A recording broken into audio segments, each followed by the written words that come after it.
شان سے جھپٹے تھے جو بے بالوں پر نکلے، ستارے شام کے خون شفق میں ڈوب کر نکلے۔ عقابی شان سے جھپٹے تھے جو بے بالوں پر نکلے، ستارے شام کے خون شفق میں ڈوب کر نکلے۔ اسلام لانے کا مطلب۔ آپ کہتے ہیں کہ اسلام لانے سے آدمی مسلمان بنتا ہے۔ سوال یہ ہے کہ اسلام لانے کا مطلب کیا ہے؟ کیا اسلام لانے کا مطلب یہ ہے کہ جو آدمی بس زبان سے کہہ دے کہ میں مسلمان ہوں یا مسلمان بن گیا ہوں وہ مسلمان ہے؟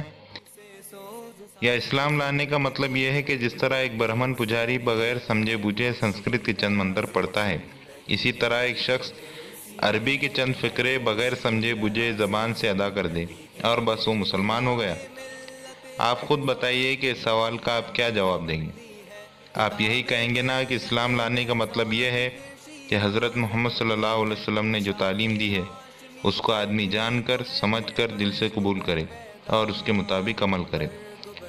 جو ایسا کرے وہ مسلمان ہے اور جو ایسا نہ کرے وہ مسلمان نہیں ہے۔ مسلمان سے حدیث سوز ساز زندگی کہہ دے۔